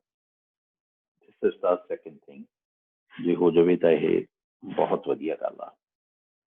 ਤੀਸਰੀ ਚੀਜ਼ ਹੈ ਕਿ ਜਿਹੜਾ ਐਗਰੀਕਲਚਰ ਕ੍ਰੈਡਿਟ ਦਿੱਤਾ ਜਾਂਦਾ ਬੈਂਕਸ ਵੱਲੋਂ ਜਾਂ ਹੋਰ ਏਜੰਸੀਜ਼ ਵੱਲੋਂ, ਉਹਦੇ ਵਾਸਤੇ ਮੈਨੂੰ ਲੱਗਦਾ ਕਿ ਇਹ ਜ਼ਰੂਰੀ ਹੈ ਪਿੰਡ ਪੱਧਰ ਤੇ ਬਲਾਕ ਪੱਧਰ ਤੇ ਜਿਵੇਂ ਵੀ ਪੋਸੀਬਲ ਹੋਵੇ ਕਿ ਇੱਕ ਫਾਈਨੈਂਸ਼ੀਅਲ ਲਿਟਰੇਸੀ ਜਿਹੜੀ ਹੈ ਉਹ ਬਹੁਤ ਜ਼ਰੂਰੀ ਹੈ, ਉਸ ਨੂੰ ਜ਼ਰੂਰ ਇੰਪਰੂਵ ਕੀਤਾ ਜਾਵੇ ਫਾਈਨੈਂਸ਼ੀਅਲ ਲਿਟਰੇਸੀ ਨੂੰ, ਕਿਉਂਕਿ ਲਾਜ਼ਮੀ ਤੌਰ ਤੇ ਜਿਹੜਾ ਹੈ ਯੂਟੀਲਾਈਜੇਸ਼ਨ ਆਫ ਦਾ ਕ੍ਰੈਡਿਟ ਕਿਵੇਂ ਹੋਣੀ ਚਾਹੀਦੀ ਹੈ ਉਹਦੇ ਉੱਤੇ ਐਜੂਕੇਸ਼ਨ ਦੀ ਲੋੜ ਆ। ਫਾਰਮਰ ਦੀ ਮਜਬੂਰੀ ਹੁੰਦੀ ਹੈ ਉਹ ਪ੍ਰੋਡਕਟਿਵ ਕੰਮ ਵਾਸਤੇ ਕਰਜ਼ਾ ਲੈ ਲੈਂਦਾ, ਕਿਉਂਕਿ ਨਾਨ ਪ੍ਰੋਡਕਟਿਵ ਕੰਮ ਲਈ ਤਾਂ ਕਰਜ਼ਾ ਹੀ ਨਹੀਂ ਮਿਲਦਾ, ਪ੍ਰੋਡਕਟਿਵ ਕੰਮ ਵਾਸਤੇ ਕਰਜ਼ਾ ਲੈ ਕੇ ਆਪਣੀ ਮਜਬੂਰੀ ਕਰਕੇ ਉਸਨੂੰ ਆਪਣੀ ਫੈਮਿਲੀ ਦੀਆਂ ਉਹਨਾਂ ਜ਼ਰੂਰਤਾਂ ਦੇ ਵਿੱਚ ਇਨਵੈਸਟ ਕਰ ਦਿੰਦਾ ਜਿੱਥੋਂ ਰਿਟਰਨ ਨਹੀਂ ਮਿਲਦੀ, ਜਿਹੜਾ ਨਾਨ ਪ੍ਰੋਡਕਟਿਵ ਐਕਟੀਵਿਟੀਜ਼ ਹੁੰਦੀਆਂ, ਤੇ ਉਹਦੇ ਨਾਲ ਫਾਰਮਰ ਦੇ ਉੱਤੇ ਬੋਝ ਹੋਰ ਵੱਧ ਜਾਂਦਾ ਤੇ ਰੀਪੇ ਕਰਨ ਦੇ ਸਮਰੱਥ ਨਹੀਂ ਰਹਿੰਦਾ। ਸੋ ਇਹ ਵੀ ਜ਼ਰੂਰ ਗਵਰਨਮੈਂਟ ਨੂੰ ਕਰਨਾ ਚਾਹੀਦਾ, ਮੇਰਾ ਖਿਆਲ ਹੈ ਇਹ ਇੱਕ ਲਾਜ਼ਮੀ ਗੱਲ ਬਣਦੀ ਹੈ। ਅਗਲੀ ਜਿਹੜੀ ਗੱਲ ਹੈ ਕਿ ਗਵਰਨਮੈਂਟ ਨੂੰ ਕੌਨਸ਼ੀਅਸਲੀ ਮੇਰਾ ਖਿਆਲ ਹੈ ਐਗਰੀਕਲਚਰਲ ਕੋਆਪਰੇਟਿਵਸ ਨੂੰ ਪ੍ਰਮੋਟ ਕਰਨਾ ਚਾਹੀਦਾ, ਉਹਨਾਂ ਨੂੰ ਫਾਈਨੈਂਸ਼ੀਅਲ ਸਪੋਰਟ ਵੀ ਕਰਨੀ ਚਾਹੀਦੀ ਹੈ ਤਾਂ ਕਿ ਇਨੀਸ਼ੀਅਲੀ ਆਪਣੇ ਪੈਰਾਂ ਸਿਰ ਖੜੀਆਂ ਹੋ ਜਾਣ। ਜਿੰਨੀ ਦੇਰ ਤੱਕ ਇਹ ਕਲਚਰ ਨਹੀਂ ਡਿਵੈਲਪ ਹੁੰਦਾ ਉਨੀ ਦੇਰ ਤੱਕ ਤੁਸੀਂ ਰੀਅਲ ਟਰਮਸ ਦੇ ਵਿੱਚ ਤੁਸੀਂ ਫਾਰਮਰ ਦੀ ਲੋਟ ਇੰਪਰੂਵ ਨਹੀਂ ਕਰ ਸਕਦੇ, ਮੈਨੂੰ ਲੱਗਦਾ। ਮੈਂ ਇਹਦੇ ਤੇ ਬਹੁਤ ਜ਼ਿਆਦਾ ਡਿਟੇਲਸ ਨਹੀਂ ਜਾ ਰਿਹਾ। And fourth and the most important ਗੱਲ ਹੈ ਜਿਹੜੀ ਕਿ ਜਿਹੜਾ ਇੱਕ ਟਰਸਟ ਡੈਫਿਸਿਟ ਹੈ ਫਾਰਮਰ ਐਂਡ ਸਾਇੰਟਿਸਟ ਦੇ ਵਿੱਚ। ਪਹਿਲੀ ਤਾਂ ਗੱਲ ਹੈ ਕਿ ਸਾਡੇ ਕੋਲ ਬਹੁਤ ਅੱਛਾ ਇਨਫਰਾਸਟਰਕਚਰ ਹੈ in terms of the universities, in terms of the colleges, agricultural colleges and universities. We are having a wonderful infrastructure. ਜਿੰਨਾ ਕੁ ਲੋੜ ਮੁਤਾਬਕ ਤੇ ਇਸ ਇਨਫਰਾਸਟਰਕਚਰ ਨੂੰ ਪ੍ਰੋਪਰ ਯੂਟੀਲਾਈਜ਼ ਕਰਨਾ ਚਾਹੀਦਾ, ਕਿਉਂਕਿ ਇਹ ਇੱਕ ਸੱਚਾਈ ਹੈ ਕਿ ਇੰਡੀਆ ਦੇ ਵਿੱਚ ਰਿਸਰਚ ਐਂਡ ਡਿਵੈਲਪਮੈਂਟ ਐਕਟੀਵਿਟੀਜ਼ ਲਈ ਬਜਟ ਜਿਹੜਾ ਹੈ ਬਹੁਤ ਘੱਟ ਹੁੰਦਾ, ਤੇ ਇਹਦੇ ਤੋਂ ਬਿਨਾਂ ਤਾਂ ਅਸੀਂ ਫਿਊਚਰ ਦੇ ਹਾਣੀ ਨਹੀਂ ਬਣ ਸਕਦੇ। ਇਸ ਲਈ ਜ਼ਰੂਰ research and development budget government ਨੂੰ ਇਨਕਰੀਜ਼ ਕਰਨਾ ਚਾਹੀਦਾ। ਤੇ ਦੂਸਰੀ ਜਿਹੜੀ ਮੈਂ ਗੱਲ ਕਹਿ ਰਿਹਾ ਸੀ ਕਿ ਸਾਇੰਟਿਸਟ ਤੇ ਫਾਰਮਰ ਦੇ ਵਿੱਚ ਜਿਹੜਾ ਇੱਕ ਟਰਸਟ ਡੈਫਿਸਿਟ ਹੈ ਉਸਨੂੰ ਅਸੀਂ ਕਿਵੇਂ ਮਿਨੀਮਾਈਜ਼ ਕਰਨਾ, ਕਿਉਂਕਿ ਯੂਜਲੀ ਮੈਂ ਪਰਸਨਲੀ ਵੀ ਦੇਖਿਆ ਜਾਂ ਕੁਝ ਸਾਇੰਟਿਸਟ ਤੋਂ ਵੀ ਇਹ ਗੱਲ ਸੁਣੀ ਹੈ ਕਿ ਜਦੋਂ ਉਹ ਫਾਰਮਰ ਨੂੰ ਕੁਝ ਗਾਈਡ ਕਰਦੇ ਆ, ਰਿਕਮੈਂਡ ਕਰਦੇ ਆ, ਤਾਂ ਫਾਰਮਰ ਕਹਿੰਦੇ ਆ ਕਿ ਤੁਸੀਂ ਤਾਂ ਉੱਥੇ ਏਸੀ ਵਾਲੇ ਕਮਰਿਆਂ ਦੇ ਵਿੱਚ ਬੈਠ ਕੇ ਆ ਕੇ ਸਾਨੂੰ ਸਮਝਾਉਣ ਲੱਗ ਗਏ, ਤੇ ਅਸੀਂ ਕਈ ਪੀੜ੍ਹੀਆਂ ਤੋਂ ਖੇਤੀ ਕਰ ਰਹੇ ਹਾਂ, ਸੋ ਸਾਨੂੰ ਪਤਾ ਹੈ ਕਿ ਜੋ ਬੈਟਰ ਹੈ। ਸੋ ਫਾਰਮਰ ਸਾਇੰਟਿਸਟ ਦੀ ਗੱਲ ਨੂੰ ਕਈ ਵਾਰੀ ਇਗਨੋਰ ਕਰ ਦਿੰਦਾ because of the trust deficit between the two, ਕਿਉਂਕਿ ਸਾਇੰਟਿਸਟ ਨੇ ਕਦੇ ਆ ਕੇ ਡੈਮੋਨਸਟ੍ਰੇਟ ਹੀ ਨਹੀਂ ਕੀਤਾ ਫਾਰਮਰ ਦੇ ਸਾਹਮਣੇ ਕਿ we can produce better, we can do better. ਜਿਹੜੇ ਸਾਡੇ ਟਰਾਇਲ ਹੁੰਦੇ ਆ ਇਹਦੇ ਐਗਰੀਕਲਚਰ ਯੂਨੀਵਰਸਿਟੀਜ਼ ਦੇ ਵਿੱਚ ਫੀਲਡ ਟਰਾਇਲਸ ਜਿਹੜੇ ਹੁੰਦੇ ਆ, ਜਿੱਥੇ ਉਹ ਫਸਲਾਂ ਉਗਾ ਕੇ ਦੇਖਦੇ ਆ, ਤਾਂ ਉਹ ਆਮ ਤੌਰ 'ਤੇ ਯੂਨੀਵਰਸਿਟੀਜ਼ ਦੇ ਵਿੱਚ ਹੀ ਹੁੰਦੇ ਆ। ਉਹਨਾਂ ਦੀਆਂ ਆਪਣੀਆਂ ਜ਼ਮੀਨਾਂ ਹੁੰਦੀਆਂ, ਉੱਥੇ ਕੀਤੇ ਜਾਂਦੇ ਆ, ਤੇ ਉੱਥੇ ਬਹੁਤ ਗਿਣਵੇਂ ਚੁਣਵੇਂ ਫਾਰਮਰ ਹੀ ਜਾਂਦੇ ਆ, ਆਮ ਫਾਰਮਰ ਉੱਥੇ ਘੱਟ ਜਾਂਦੇ ਆ। ਇਸ ਵਾਸਤੇ ਇਹ ਜਿਹੜੇ ਟਰਾਇਲ ਹੈ ਇਹ ਯੂਨੀਵਰਸਿਟੀਜ਼ ਚੋਂ ਨਿਕਲ ਕੇ ਪਿੰਡਾਂ 'ਚ ਕਰਨੇ ਚਾਹੀਦੇ ਆ। 2, 4, 5 ਪਿੰਡਾਂ ਪਿੱਛੇ ਇੱਕ ਛੋਟਾ ਟਰਾਇਲ ਯੂਨਿਟ ਹੋਵੇ, ਫਿਰ ਇਸ ਤਰ੍ਹਾਂ ਹੀ ਹੋਣਾ ਚਾਹੀਦਾ। ਉਹਦੇ ਵਾਸਤੇ ਪੰਚਾਇਤਾਂ ਦੀ ਜ਼ਮੀਨ ਪਈ ਆ, ਉੱਥੇ ਕਿਤੇ ਲਈ ਜਾ ਸਕਦੀ ਹੈ, ਤਾਂ ਅਦਰਵਾਈਜ਼ ਵੀ ਕੋਈ ਨਾ ਕੋਈ ਸਾਧਨ ਬਣਾਇਆ ਜਾ ਸਕਦਾ ਹੈ ਪੰਚਾਇਤਾਂ ਦੀ ਜ਼ਮੀਨ ਦੇ ਵਾਸਤੇ, ਉੱਥੇ ਟਰਾਇਲ ਕੀਤੇ ਜਾ ਸਕਦੇ ਆ। ਉਹਦੇ ਨਾਲ ਕੀ ਹੈ ਕਿ ਜਿਹੜੇ ਵੀ ਡਿਸਟ੍ਰਿਕਟ ਪੱਧਰ 'ਤੇ ਜਾਂ ਬਲਾਕ ਪੱਧਰ 'ਤੇ ਜਿਹੜੇ ਵੀ ਸਾਡੇ ਐਗਰੀਕਲਚਰਲ ਸਾਇੰਟਿਸਟ ਬੈਠੇ ਆ, ਜਿਹੜੇ ਹਾਇਰ ਕੀਤੇ ਹੋਏ ਆ ਗੌਰਮੈਂਟ ਨੇ, ਉਹਨਾਂ ਦੀ ਜ਼ਿੰਮੇਵਾਰੀ ਹੋਵੇ ਉਹ ਜਿਹੜੇ ਵੀ ਉੱਥੇ ਟਰਾਇਲ ਜਿਹੜੇ ਹੋ ਰਹੇ ਆ ਉਹਨਾਂ ਦੇ ਬਲਾਕ ਦੇ ਅੰਦਰ, ਉਹਨਾਂ ਨੂੰ ਸੁਪਰਵਾਈਜ਼ ਕਰਨ ਤੇ ਉੱਥੇ ਫਾਰਮਰਸ ਨੂੰ ਲਿਜਾ ਕੇ ਉਸ ਦਾ ਉਹ ਓਪਨ ਡੈਮੋਨਸਟ੍ਰੇਸ਼ਨ ਵੀ ਦੇਣ ਕਿ ਜੇ ਤੁਸੀਂ ਸਾਡੇ ਮੁਤਾਬਕ ਚੱਲੋਗੇ ਤਾਂ ਇਸ ਤਰ੍ਹਾਂ ਤੁਹਾਡੀ ਕਾਸਟ ਵੀ ਮਿਨੀਮਾਈਜ਼ ਹੋ ਸਕਦੀ ਹੈ ਔਰ ਤੁਸੀਂ ਆਪਣੀ ਯੀਲਡ ਵੀ ਇਨਕਰੀਜ਼ ਕਰ ਸਕਦੇ ਹੋ।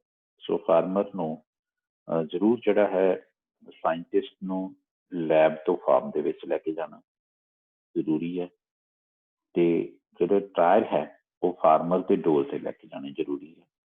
ਉਹਦੇ ਨਾਲ ਜਿਹੜਾ ਸਾਇੰਟਿਸਟ ਤੇ ਫਾਰਮਰ ਦੇ ਵਿੱਚ ਇੱਕ ਜਿਹੜਾ ਟਰਸਟ ਡੈਫਿਸਿਟ ਹੈ ਜਿਹੜਾ ਉਹ ਰਿਡਿਊਸ ਹੋਊਗਾ। That is important thing. And ਜਿਹੜੀ ਨੈਕਸਟ ਗੱਲ ਹੈ ਕਿ ਭਾਰਤ ਇੱਕ ਖੇਤੀ ਪ੍ਰਧਾਨ ਦੇਸ਼ ਹੈ, ਲੇਕਿਨ ਸ਼ੁਰੂ ਤੋਂ ਪਤਾ ਨਹੀਂ ਕੀ ਬੈਠ ਗਿਆ ਗਵਰਨਮੈਂਟਸ ਦੇ ਦਿਮਾਗ ਦੇ ਵਿੱਚ ਕਿ ਇੰਡਸਟਰੀ। ਠੀਕ ਹੈ, ਗੱਲ ਮੰਨਦਾ ਮੈਂ ਕਿ ਇੰਡਸਟਰੀ ਵੀ ਇੱਕ ਇੰਪੋਰਟੈਂਟ ਜੋ ਹੈ ਸੈਕਟਰ ਹੈ ਇਕੋਨਮੀ ਦਾ, ਸੈਕੰਡਰੀ ਸੈਕਟਰ ਹੈ, ਇਹਦੇ ਬਿਨਾਂ ਵੀ ਗੁਜ਼ਾਰਾ ਨਹੀਂ ਹੁੰਦਾ। ਤੋ ਲੇਕਿਨ ਇੰਡਸਟਰੀ ਤੇ ਐਗਰੀਕਲਚਰ ਦੇ ਵਿੱਚ ਇੱਕ ਬੈਲੈਂਸ ਕਰਕੇ ਚੱਲਣ ਦੀ ਲੋੜ ਹੈ। ਅਸੀਂ 20ਵੀਂ ਸਦੀ ਚੋਂ ਬਾਹਰ ਆ ਗਏ, 21ਵੀਂ ਸਦੀ 'ਚ ਆ ਗਏ, ਟੈਕਨੋਲੋਜੀ ਦਾ ਜ਼ਮਾਨਾ ਆ ਗਿਆ, ਆਰਟੀਫਿਸ਼ੀਅਲ ਇੰਟੈਲੀਜੈਂਸ ਦਾ ਯੁੱਗ ਆ ਗਿਆ, ਰੋਬੋਟਿਕਸ ਦਾ ਯੁੱਗ ਆ ਗਿਆ। ਸੋ ਟੈਕਨੋਲੋਜੀ ਦੀ ਐਡਵਾਂਸਮੈਂਟ ਬਹੁਤ ਜ਼ਿਆਦਾ ਹੋ ਗਈ। ਸੋ ਉਹ ਇੱਕ ਸਮਾਂ ਸੀ 60s ਦਾ, 70s ਦਾ, 80s ਦਾ, ਜਦੋਂ ਅਸੀਂ ਸੋਚਦੇ ਸੀ ਕਿ ਇੰਡਸਟਰੀ ਦੀ ਗਰੋਥ ਦੇ ਨਾਲ ਦੇਸ਼ ਵਿੱਚ ਰੁਜ਼ਗਾਰ ਪੈਦਾ ਹੋਊਗਾ। ਜੇ ਇੱਕ ਕਾਰਖਾਨਾ ਲੱਗੂਗਾ ਉਹਦੇ ਵਿੱਚ 400, 500, 1000 ਬੰਦੇ ਨੂੰ ਇੰਪਲੋਇਮੈਂਟ ਮਿਲੂਗੀ, ਤੇ ਉਹਦੇ ਨਾਲ ਕੀ ਹੋਊਗਾ ਕਿ ਜ਼ਿਆਦਾ ਤੋਂ ਜ਼ਿਆਦਾ ਲੋਕ ਜਿਹੜੇ ਹੈ ਉਹ ਇੰਡਸਟਰੀ ਦੇ ਵਿੱਚ ਇੰਪਲੋਏ ਹੋਣਗੇ, ਤੇ ਖੇਤੀਬਾੜੀ ਦੇ ਵਿੱਚ ਜਿਹੜੀ ਸਾਡੀ ਯੂ ਕੈਨ ਸੇ ਇੱਕ ਭੀੜ ਹੈ ਜਿਹੜੀ ਉਹ ਘਟੂਗੀ, ਤੇ ਖੇਤੀ ਕਰਨ ਵਾਲੇ ਲੋਕਾਂ ਦੀ ਪਰ ਕੈਪੀਟਾ ਇਨਕਮ ਵਧੂਗੀ, ਤੇ ਉਹਦੇ ਨਾਲ ਜਿਹੜੀ ਹੈਗੀ ਆ ਖੇਤੀ ਸੈਕਟਰ 'ਚ ਵੀ ਇੰਪਰੂਵਮੈਂਟ ਹੋਊਗੀ, ਤੇ ਮੁਲਕ ਦੀ ਇਕੋਨਮੀ ਵੀ ਇੰਪਰੂਵ ਹੋਊਗੀ। ਲੇਕਿਨ ਅੱਜ ਅਸੀਂ ਦੇਖਦੇ ਹਾਂ ਕਿ 21ਵੀਂ ਸਦੀ ਦੇ ਵਿੱਚ ਖੜ ਕੇ ਅੱਜ ਅਸੀਂ ਦੇਖਦੇ ਹਾਂ ਕਿ ਇੰਡਸਟਰੀ ਜਦੋਂ ਲੱਗਦੀ ਹੈ ਤਾਂ ਉਹਨਾਂ ਦੀ ਕੋਸ਼ਿਸ਼ ਹੁੰਦੀ ਹੈ ਕਿ ਆਟੋਮੈਟਿਕ ਪਲਾਂਟ ਲੱਗਣ, ਜਾਂ ਅੱਜ ਕੱਲ੍ਹ ਰੋਬੋਟਿਕਸ ਦਾ ਯੁੱਗ ਆ ਗਿਆ, ਜਿੱਥੇ ਹਿਊਮਨ ਬੀਇੰਗ ਸੀਗਾ ਉਹਦੀ ਜਗ੍ਹਾ ਤੇ ਅੱਜ ਕੱਲ੍ਹ ਮਸ਼ੀਨਾਂ ਆ ਗਈਆਂ ਜਿਹੜੀਆਂ ਕੰਮ ਕਰਦੀਆਂ। ਤੇ ਇਸ ਕਰਕੇ ਖੇਤੀਬਾੜੀ ਦੇ ਵਿੱਚ ਜਿਹੜੀ ਹਿਊਮਨ ਲੇਬਰ ਦੀ ਜਿਹੜੀ ਡਿਮਾਂਡ ਹੈ ਉਹ ਘਟ ਰਹੀ ਹੈ। ਸੋ ਇੰਡਸਟਰੀ ਦੇ ਵਿੱਚ ਹਿਊਮਨ ਲੇਬਰ ਦੀ ਡਿਮਾਂਡ ਘਟ ਰਹੀ ਹੈ। ਇਸ ਵਾਸਤੇ ਜਿਹੜਾ ਨਵੀਂ ਇੰਡਸਟਰੀ ਲੱਗਣ ਦੇ ਨਾਲ ਇੰਪਲੋਇਮੈਂਟ ਜਨਰੇਟ ਨਹੀਂ ਹੋਣੀ, ਜਾਂ ਇੰਨੀ ਨਹੀਂ ਹੋਣੀ ਜਿੰਨੀ ਅਸੀਂ ਸੋਚਦੇ ਹਾਂ। ਤਾਂ ਇਸ ਵਾਸਤੇ ਸਾਨੂੰ ਖੇਤੀ ਨੂੰ ਸਾਨੂੰ ਬਰਾਬਰ ਇੰਪੋਰਟੈਂਸ ਦੇਣੀ ਚਾਹੀਦੀ ਹੈ ਇੰਡਸਟਰੀ ਤੇ। ਇਹ ਨਹੀਂ ਕਿ ਇੰਡਸਟਰੀ ਨੂੰ ਜ਼ਿਆਦਾ ਇੰਪੋਰਟੈਂਸ ਦੇਈਏ ਤੇ ਖੇਤੀ ਨੂੰ, ਕਿਉਂਕਿ ਜਿੰਨੀ ਦੇਰ ਤੱਕ ਜਿੱਥੇ 60% ਪਲੱਸ ਪਾਪੂਲੇਸ਼ਨ ਡਿਪੈਂਡ ਕਰ ਰਹੀ ਹੈ ਖੇਤੀ ਦੇ ਉੱਤੇ, ਜਿੰਨੀ ਦੇਰ ਤੱਕ ਅਸੀਂ ਉਸ ਸੈਕਟਰ ਨੂੰ ਇੰਪਰੂਵ ਨਹੀਂ ਕਰਦੇ, ਕਿਉਂਕਿ ਸਾਡੀ ਕੋਸ਼ਿਸ਼ ਕੀ ਬਣੀ ਹੋਈ ਹੈ, ਸਾਡਾ ਮਾਈਂਡਸੈਟ ਕੀ ਬਣਿਆ ਹੋਇਆ ਕਿ ਇਸ ਸੈਕਟਰ ਤੋਂ ਲੋਕਾਂ ਨੂੰ ਕੱਢ ਕੇ ਇੰਡਸਟਰੀ ਸ਼ਿਫਟ ਕਰ ਦਈਏ। ਇੰਡਸਟਰੀ ਤੇ ਬਹੁਤ ਚਿਰ ਦੇ ਮੱਥਾ ਮਾਰ ਰਹੇ ਹਾਂ, ਜਾਂ ਤਾਂ ਇੱਥੇ ਇੰਡਸਟਰੀ ਦੇ ਵਾਸਤੇ ਜੋ ਕੰਡਿਊਸਿਵ ਇਨਵਾਇਰਨਮੈਂਟ ਨਹੀਂ ਬਣ ਸਕਿਆ, ਜਾਂ ਕੁਛ ਹੋਰ ਹਾਲਤਾਂ ਹੋਣਗੀਆਂ ਜੋ ਗਵਰਨਮੈਂਟ ਵੱਲੋਂ ਸਪੋਰਟ ਨਹੀਂ ਮਿਲੀ, ਲੇਕਿਨ ਇੰਡਸਟਰੀ ਇੱਥੇ ਨਹੀਂ ਪ੍ਰਮੋਟ ਅਸੀਂ ਕਰ ਸਕੇ ਉਸ ਲੈਵਲ ਤੇ ਜਿੰਨੀ ਅਸੀਂ ਸੋਚਦੇ ਆਏ ਸੀ। ਤੇ ਅਸੀਂ ਐਗਰੀਕਲਚਰਿਸਟ ਦੀ ਸਪੋਰਟ ਵੀ ਨਹੀਂ ਕੀਤੀ, ਇਸ ਲਈ ਉਹ ਵਿਚਾਰੇ ਉੱਥੇ ਬੈਠੇ ਆ, ਸਗੋਂ ਹੋਰ ਦਲਦਲ ਧੱਸਦੇ ਜਾ ਰਹੇ ਆ, ਕਰਜ਼ੇ ਸਿਰਾਂ ਤੇ ਚੜ ਗਏ ਆ। ਤੇ ਲੇਕਿਨ ਇੰਡਸਟਰੀ ਨੂੰ ਅਸੀਂ ਕਿਸੇ ਵੀ ਤਰ੍ਹਾਂ ਅਸੀਂ ਉਸ ਯੂ ਕੈਨ ਸੇ ਉਸ ਦਰਜੇ ਤੇ ਪ੍ਰਮੋਟ ਨਹੀਂ ਕਰ ਸਕੇ ਜਿੰਨਾ ਅਸੀਂ ਸੋਚਿਆ ਸੀ। ਇਸ ਵਾਸਤੇ ਅਸੀਂ ਲੈਗ ਕਰ ਰਹੇ ਹਾਂ ਇਸ ਗਰਾਊਂਡ ਦੇ ਉੱਤੇ। ਸੋ ਦੈਟ ਇਜ਼ ਵਾਈ ਸਾਨੂੰ ਇੰਪੋਰਟੈਂਸ ਦੇਣੀ ਚਾਹੀਦੀ ਹੈ ਐਗਰੀਕਲਚਰ ਨੂੰ। ਐਗਰੀਕਲਚਰ ਦੇ ਉੱਪਰ ਸਾਨੂੰ ਜ਼ਿਆਦਾ ਇਨਵੈਸਟ ਕਰਨਾ ਚਾਹੀਦਾ ਸਾਨੂੰ ਜਿਹੜੇ ਹੈਗੇ ਆ, ਕਿਉਂਕਿ ਫਾਰਮਰ ਨੂੰ ਜੇ ਅਸੀਂ ਗੱਲ ਕਰਦੇ ਹਾਂ ਕ੍ਰੌਪ ਡਾਇਵਰਸੀਫਿਕੇਸ਼ਨ ਦੀ, ਫਾਰਮਰ ਹੋ ਜੋ ਕਰ ਲੂਗਾ, ਉਹਦੇ ਵਾਸਤੇ ਵੇਅਰ ਹਾਊਸਸ, ਕੋਲਡ ਸਟੋਰੇਜ ਚਾਹੀਦੇ ਆ, ਉਹਦੇ ਵਾਸਤੇ ਮਾਰਕੀਟਿੰਗ ਦਾ ਪ੍ਰੋਪਰ ਪ੍ਰਬੰਧ ਚਾਹੀਦਾ ਹੈਗਾ, ਤੇ ਇਹ ਚੀਜ਼ਾਂ ਹੈਗੀਆਂ। ਉਹਦੇ ਵਾਸਤੇ ਉਹਦੇ ਪ੍ਰੋਡਿਊਸ ਨੂੰ ਖਰੀਦਿਆ ਜਾਊਗਾ, ਉਹਦੇ ਵੀ ਇੰਤਜ਼ਾਮ ਚਾਹੀਦੇ ਆ। ਜਿਵੇਂ ਪਿਛਲੇ ਸਮਿਆਂ ਦੇ ਵਿੱਚ ਕੁਝ ਫਾਰਮਰਸ ਨੂੰ ਫਲੋਰੀਕਲਚਰ ਵੱਲ ਲਗਾਉਣ ਦੀ ਕੋਸ਼ਿਸ਼ ਕੀਤੀ, ਫਾਰਮਰਸ ਦੇ ਸਾਇੰਟਿਸਟਸ ਦੀਆਂ ਗੱਲਾਂ ਮੰਨ ਕੇ ਫੁੱਲਾਂ ਦੀ ਖੇਤੀ ਕਰਨੀ ਸ਼ੁਰੂ ਵੀ ਕੀਤੀ, ਲੇਕਿਨ ਉਹਨਾਂ ਦੇ ਜਦੋਂ ਫੁੱਲ ਤਿਆਰ ਹੋਏ ਤਾਂ ਵਿਕਦੇ ਨਹੀਂ ਸੀ ਬਾਜ਼ਾਰ 'ਚ, ਐਡੀ ਵੱਡੀ ਮਾਰਕੀਟ ਹੈ ਨਹੀਂ ਇੱਥੇ, ਤਾਂ ਇਸ ਲਈ ਕੋਈ ਉਹ ਸੋਚਿਆ ਨਹੀਂ ਗਿਆ ਪ੍ਰਬੰਧ ਉਹਦਾ ਕੀ ਹੋਵੇ, ਹੈ ਨਾ। ਸੋ ਗੌਰਮੈਂਟ ਨੂੰ ਮੇਰਾ ਖਿਆਲ ਆ ਇਹ ਤਾਂ ਬਹੁਤ ਲੇਟ ਹੋ ਗਏ ਅਸੀਂ ਐਡੇ ਵੱਡੇ ਖੇਤੀ ਪ੍ਰਧਾਨ ਦੇਸ਼ ਦੇ ਵਿੱਚ ਫੂਡ ਪ੍ਰੋਸੈਸਿੰਗ ਇੰਡਸਟਰੀ ਨੂੰ ਅਸੀਂ ਨਹੀਂ ਡਿਵੈਲਪ ਕਰ ਸਕੇ ਹੁਣ ਤੱਕ। ਭਾਰਤ ਦਾ ਦੁਰਭਾਗ ਹੈ ਇਹ, ਕੋਈ ਬਹੁਤ ਵਧੀਆ ਗੱਲ ਨਹੀਂ ਹੈਗੀ। ਸੋ ਹਜੇ ਵੀ ਸ਼ੁਰੂ ਕਰੀਏ ਅਸੀਂ ਫੂਡ ਪ੍ਰੋਸੈਸਿੰਗ ਇੰਡਸਟਰੀ ਦੇ ਉੱਤੇ ਜ਼ੋਰ ਦੇਈਏ। ਰਾਈਟ, ਕੀ ਕਹਿਣਾ ਜੇ 1-2 ਯੂਨਿਟ ਹੁਣ ਲਾਤੇ, 5-7 ਲਾਤੇ, 10 ਲਾਤੇ ਹੋਣਗੇ ਗਵਰਨਮੈਂਟ ਨੇ ਵੱਡੇ, ਤਾਂ ਨਹੀਂ, ਇਹਨੂੰ ਡੀਸੈਂਟਰਲਾਈਜ਼ ਕਰੀਏ, ਇਹਨੂੰ ਛੋਟੇ ਛੋਟੇ ਯੂਨਿਟਸ ਛੋਟੇ ਛੋਟੇ ਸਕੇਲ ਤੇ ਲੱਗਣ। ਰਾਈਟ, ਤੇ ਗਵਰਨਮੈਂਟ ਜਿਵੇਂ ਜਿਹੜਾ ਹੈ ਸਟਾਰਟਅਪਸ ਦੇ ਵਾਸਤੇ ਜਾਂ ਛੋਟੇ ਉਦਯੋਗਪਤੀਆਂ ਵਾਸਤੇ ਜਿਵੇਂ ਗਵਰਨਮੈਂਟ ਮਾਰਕੀਟਿੰਗ 'ਚ ਸਪੋਰਟ ਕਰਦੀ ਹੈ, ਗਵਰਨਮੈਂਟ ਨੂੰ ਮਾਰਕੀਟਿੰਗ 'ਚ ਸਪੋਰਟ ਕਰਨੀ ਚਾਹੀਦੀ ਹੈ, ਅੱਗੇ ਰੱਖਣਾ ਚਾਹੀਦਾ, ਲੀਡ ਕਰਨਾ ਚਾਹੀਦਾ, ਗਾਈਡ ਕਰਨਾ ਚਾਹੀਦਾ, ਜ਼ਿੰਮਾ ਲੈਣਾ ਚਾਹੀਦਾ, ਤੇ ਜ਼ਰੂਰ ਫਾਰਮਰ ਜਿਹੜੇ ਹੈਗੇ ਆ ਉਧਰੋਂ ਸ਼ਿਫਟ ਹੋ ਜਾਣਗੇ।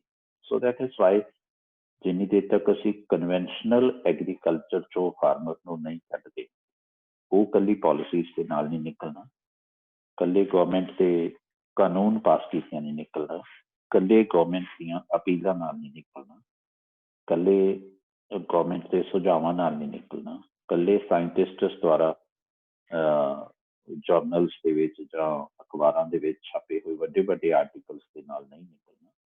ਗਰਾਊਂਡ ਲੈਵਲ ਦੇ ਉੱਤੇ ਆ ਕੇ ਸਾਨੂੰ ਉਹ ਵਾਲੀਆਂ ਐਫਰਟ ਕਰਨੀਆਂ ਪੈਣਗੀਆਂ ਜਿਹੜੀਆਂ ਜ਼ਰੂਰੀ ਆ ਇਸ ਤੋਂ ਇਹਦੇ ਵਿੱਚੋਂ ਕੱਢਣ ਦੇ ਵਾਸਤੇ। ਸੋ ਇਹ ਮੈਂ ਗੌਰਮੈਂਟ ਦੇ ਪੱਖ ਤੋਂ ਮੈਂ ਗੱਲ ਕੀਤੀ ਆ। ਰਾਈਟ, ਤਾਂ ਜਿਵੇਂ ਗੌਰਮੈਂਟ ਪ੍ਰਾਇਓਰਟੀਜ਼ ਸੈੱਟ ਕਰਨ, ਸਿਲੈਕਟ ਕਰਨ, ਬਜਾਏ ਕਿ ਇੱਕ ਜਦੋਂ ਇਲੈਕਸ਼ਨ ਆ ਗਏ ਉਦੋਂ ਅਸੀਂ PM ਕਿਸਾਨ ਯੋਜਨਾ ਸ਼ੁਰੂ ਕਰਤੀ, ਜਾਂ ਜਦੋਂ ਇਲੈਕਸ਼ਨ ਆ ਗਏ ਉਦੋਂ UPA ਨੇ ਜਾਂਦੇ ਜਾਂਦੇ ਉਦੋਂ ਇਹਨਾਂ ਨੇ ਆਪਣਾ ਫੂਡ ਸਿਕਿਉਰਿਟੀ ਆਰਡੀਨੈਂਸ ਲੈ ਆਂਦਾ।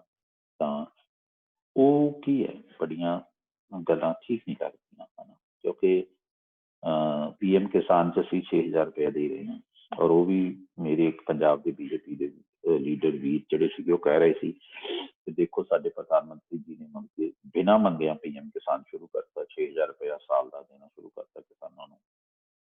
ਪਹਿਲੀ ਗੱਲ ਤਾਂ ਕਿਸਾਨ ਦੀ ਬਾਤ 6,000 ਨਹੀਂ 6 ਕਰੋੜ ਬਣਦੀ, ਬਹੁਤ ਜ਼ਿਆਦਾ ਬਾਤ ਹੈ, ਤੇ 6,000 ਰੁਪਇਆ ਕੁਛ ਵੀ ਨਹੀਂ ਦੇ ਦਿੱਤਾ। ਦੂਜੀ ਗੱਲ ਕਿ ਇਹਦੀ ਬਜਾਏ ਕੈਸ਼ ਅਸਿਸਟੈਂਸ ਦੀ ਬਜਾਏ ਜੋ ਫਾਰਮਰ ਤੁਹਾਡੇ ਤੋਂ ਮੰਗ ਰਿਹਾ ਹੈ ਉਹਨਾਂ ਨੂੰ ਪੂਰਾ ਕਰਨਾ ਚਾਹੀਦਾ, ਰਾਈਟ। ਤਾਂ ਕੈਸ਼ ਅਸਿਸਟੈਂਸ ਤਾਂ ਦਿੱਤਾ ਤੇ ਖਰਚ ਹੋ ਗਿਆ, ਫਾਰਮਰ ਉੱਥੇ ਦਾ ਉੱਥੇ ਹੀ ਹੈ। ਸੋ ਇਹ ਤਾਂ ਉਹ ਹੋ ਗਿਆ ਕਿ ਅਸੀਂ ਤੁਹਾਨੂੰ ਗਰੋ ਨਹੀਂ ਕਰਨ ਦਿੰਦੇ, ਪਰ ਅਸੀਂ ਤੁਹਾਨੂੰ ਮਰਨ ਵੀ ਨਹੀਂ ਦਿੰਦੇ। ਸੋ ਇਹ ਤਾਂ ਉਹ ਚੀਜ਼ ਹੋ ਗਈ, ਰਾਈਟ। ਸੋ ਮੈਂ ਨਹੀਂ ਸਮਝਦਾ ਕਿ ਕੋਈ ਬਹੁਤ ਵੱਡੀ ਪ੍ਰਾਪਤੀ ਹੈ ਗੌਰਮੈਂਟ ਦੀ। ਇੰਸਟੈਂਟ ਗੌਰਮੈਂਟ ਨੂੰ ਕਿਸਾਨਾਂ ਨੂੰ ਆਪਣੇ ਪੈਰਾਂ ਸਿਰ ਖੜੇ ਕਰਨ ਦੇ ਵਾਸਤੇ ਕੋਈ ਸਾਰਥਕ ਉਪਰਾਲੇ ਕਰਨੇ ਚਾਹੀਦੇ ਹੈ। ਕੋਆਪਰੇਟਿਵਸ ਡਿਵੈਲਪ ਕਰੇ, ਫੂਡ ਪ੍ਰੋਸੈਸਿੰਗ ਇੰਡਸਟਰੀ ਤੇ ਆ ਕੇ ਫੋਕਸ ਕਰੇ। ਫਾਰਮਰ ਦੀ ਲੋੜ ਤਾਂ ਆਪੇ ਸੁਧਰ ਜਾਊਗੀ, ਤੁਹਾਡੇ 6,000 ਨਾਲ ਨਹੀਂ ਫਾਰਮਰ ਦੀ ਕਿਸਮਤ ਬਦਲਾਅ ਆਉਣ ਲੱਗਿਆ। ਔਰ ਦੂਸਰੀ ਗੱਲ ਕੀ ਹੈਗੀ ਹੈ ਕਿ 6,000 ਦਿੱਤਾ ਵੀ ਹੈ ਤਾਂ ਮੈਂ ਐਕਸਪੈਕਟ ਕਰਦਾ ਸੀ ਕਿ ਉਹ ਮੇਰੇ BJP ਦੇ ਵੀਰ ਬੜੇ ਸੀਨੀਅਰ ਹੈਗੇ ਆ, ਪੰਜਾਬ ਦੇ ਆਗੂ ਆ, ਉਹਨਾਂ ਨੂੰ ਇਉਂ ਕਹਿਣਾ ਚਾਹੀਦਾ ਸੀ ਕਿ ਜੋ ਇਹ 6,000 ਰੁਪਇਆ ਹੈ ਫਾਰਮਰ ਇਸ ਤੋਂ ਕਿਤੇ ਜ਼ਿਆਦਾ ਡਿਜ਼ਰਵ ਕਰਦਾ ਹੈ according to the present conditions of the farmer. But ਫਿਰ ਵੀ ਗੌਰਮੈਂਟ ਨੇ ਆਪਣੀਆਂ ਫਾਈਨੈਂਸ਼ੀਅਲ ਕੰਸਟ੍ਰੇਂਟਸ ਦੇ ਮੁਤਾਬਕ ਜਿੰਨਾ ਗੌਰਮੈਂਟ ਮੈਕਸੀਮਮ ਕਰ ਸਕਦੀ ਸੀ ਕਰਨ ਦੀ ਕੋਸ਼ਿਸ਼ ਕੀਤੀ ਹੈ, ਤੇ ਆਉਣ ਵਾਲੇ ਸਮੇਂ ਦੇ ਵਿੱਚ ਗੌਰਮੈਂਟ ਹੋਰ ਵੀ ਕਰਨ ਦੀ ਕੋਸ਼ਿਸ਼ ਕਰੂਗੀ। ਤੇ ਇਸ ਕਰਕੇ ਅਸੀਂ ਫਾਰਮਰਸ ਤੋਂ ਖੇਮਾ ਚਾਹੁੰਦੇ ਹਾਂ ਕਿ ਜਿੰਨਾ ਫਾਰਮਰਸ ਡਿਜ਼ਰਵ ਕਰਦੇ ਸੀ ਅਸੀਂ ਉਹਨਾਂ ਹਜੇ ਨਹੀਂ ਕਰ ਪਾਏ। ਪਰ ਇਸ ਗੱਲ ਨੂੰ ਇਸ ਤਰ੍ਹਾਂ ਪੁੱਟ ਅਪ ਕਰਨਾ ਚਾਹੀਦਾ ਸੀ, ਬਜਾਏ ਕਿ ਅਸੀਂ ਦਿੱਤਾ। We must understand that it is democracy. It is a government of the people, for the people. ਲੋਕਾਂ ਦੀ ਗਵਰਨਮੈਂਟ ਹੈ, ਲੋਕ ਹੀ ਆਪਣਾ ਰਿਪਰੈਜ਼ੈਂਟੇਟਿਵ ਚੁਣਦੇ ਆ ਤੇ ਲੋਕ ਹੀ ਡਿਸਾਈਡ ਕਰਦੇ ਆ, ਲੋਕਾਂ ਦੇ ਬਿਹਾਫ ਤੇ ਡਿਸੀਜ਼ਨ ਹੁੰਦਾ। ਸੋ 6,000 ਰੁਪਇਆ ਲੋਕਾਂ ਨੇ ਆਪਣੇ ਆਪ ਨੂੰ ਦਿੱਤਾ, ਰਾਈਟ। ਗਵਰਨਮੈਂਟ ਨੇ ਨਹੀਂ, ਆਪਣੇ ਗਵਰਨਮੈਂਟ ਨੇ ਨਹੀਂ ਕਿਸੇ ਨੂੰ ਦਿੱਤਾ ਕੁਛ ਵੀ।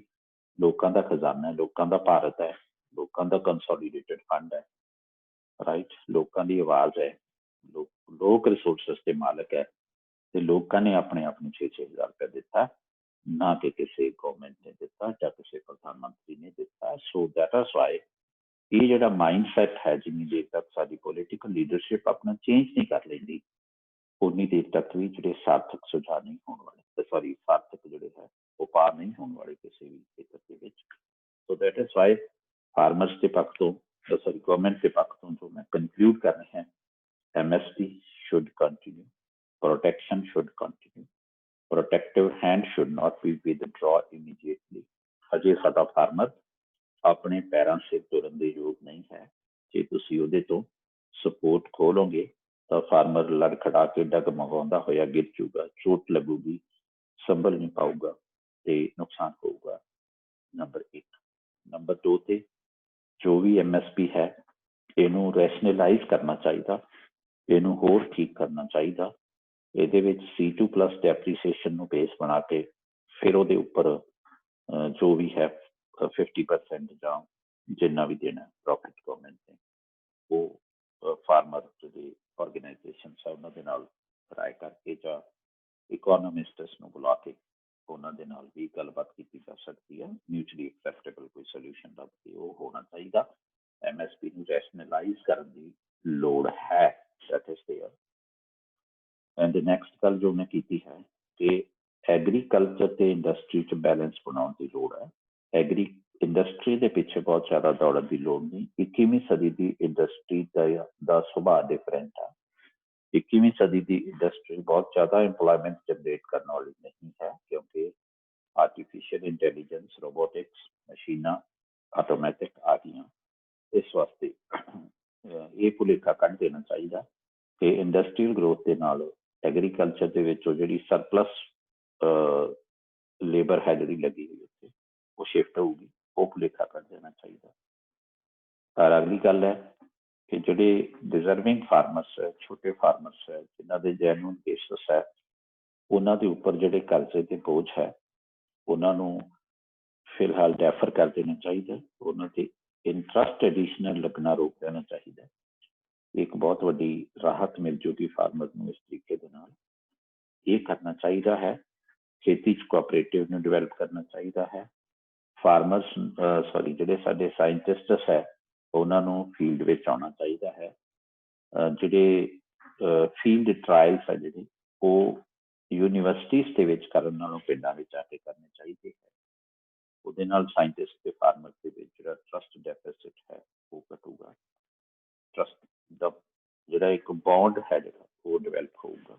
ਤੇ ਫਾਰਮਰ ਦੇ ਮਨ ਵਿੱਚ ਜਿਹੜਾ ਇਹ ਭੁਲੇਖਾ ਹੈ ਕਿ ਅਸੀਂ ਪੀੜ੍ਹੀਆਂ ਤੋਂ ਖੇਤੀ ਕਰਦੇ ਆਉਂਦੇ ਹਾਂ, ਸਾਇੰਟਿਸਟ ਤਾਂ ਹਜੇ ਕੱਲ੍ਹ ਦੇ ਮੁੰਡੇ ਆ, ਉੱਥੇ ਉੱਠ ਕੇ 4 ਕਿਤਾਬਾਂ ਪੜ੍ਹ ਕੇ ਸਾਨੂੰ ਆ ਕੇ ਸੁਝਾਅ ਦੇ ਰਹੇ ਆ, ਉਹ ਨਿਕਲੂਗਾ। That is important thing. ਜੇ ਹੋ ਸਕੇ ਤਾਂ ਐਗਰੀਕਲਚਰ ਬਜਟ ਸੈਪਰੇਟ ਕਰ ਦੇਣਾ ਚਾਹੀਦਾ, right, that is there, right. ਤਾਂ ਇਹ ਸਾਰੀਆਂ ਚੀਜ਼ਾਂ ਬਣਦੀਆਂ ਹੈਗੀਆਂ, ਸੋ ਜਿਨ੍ਹਾਂ ਨੂੰ ਗੌਰਮੈਂਟ ਨੂੰ ਜ਼ਰੂਰ ਦੇਖਣਾ ਚਾਹੀਦਾ ਹੈ।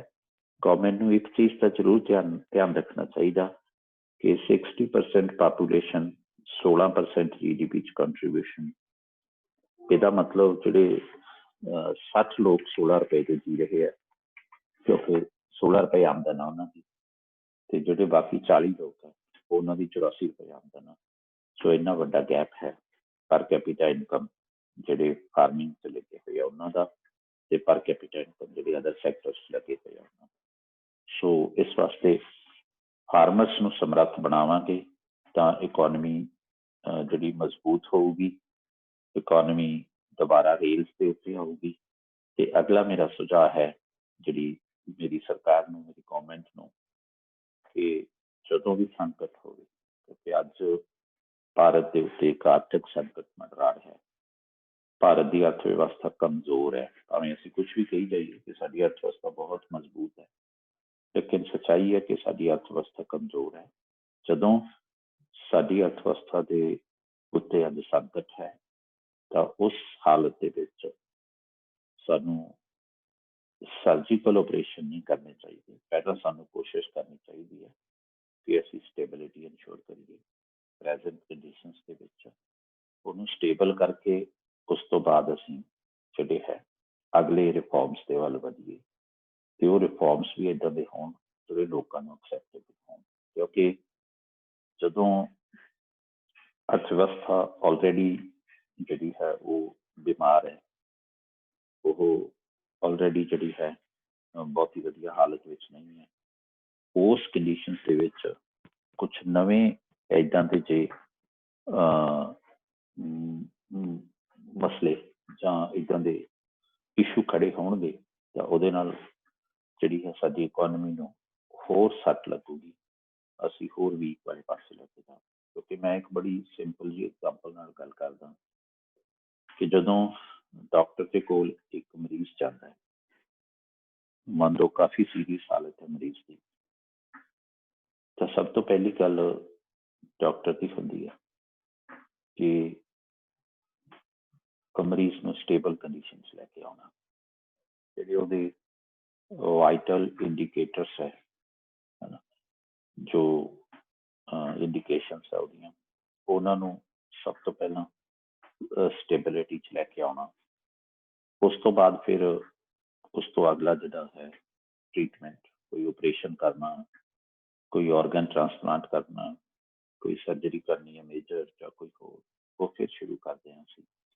ਸੋ ਦੈਟ ਇਜ਼ ਵਾਈ ਸਭ ਤੋਂ ਪਹਿਲਾ ਕੰਮ ਇਹ ਆ, ਇਕੋਨੋਮਿਸਟਸ ਵਾਸਤੇ ਇਕੋਨਮੀ ਇੱਕ ਪੇਸ਼ੈਂਟ ਹੈ, ਜ਼ਰੂਰ ਉਸਨੂੰ ਪਹਿਲਾਂ ਸਟੇਬਲ ਹਾਲਤ ਦੇ ਵਿੱਚ ਲਿਆਈਏ ਪ੍ਰੈਜ਼ੈਂਟ ਕੰਡੀਸ਼ਨਸ ਦੇ ਵਿੱਚ, ਫਿਰ ਅਸੀਂ ਅੱਗੇ ਮੇਜਰ ਓਪਰੇਸ਼ਨਸ ਦੇ ਵੱਲ ਚੱਲੀਏ। ਇਹ ਪੋਲੀਟੀਕਲ ਲੀਡਰਸ ਨੂੰ ਐਂਡ ਇਕੋਨੋਮਿਸਟਸ ਨੂੰ ਮੇਰੀ ਸੁਜੈਸ਼ਨ ਹੈ।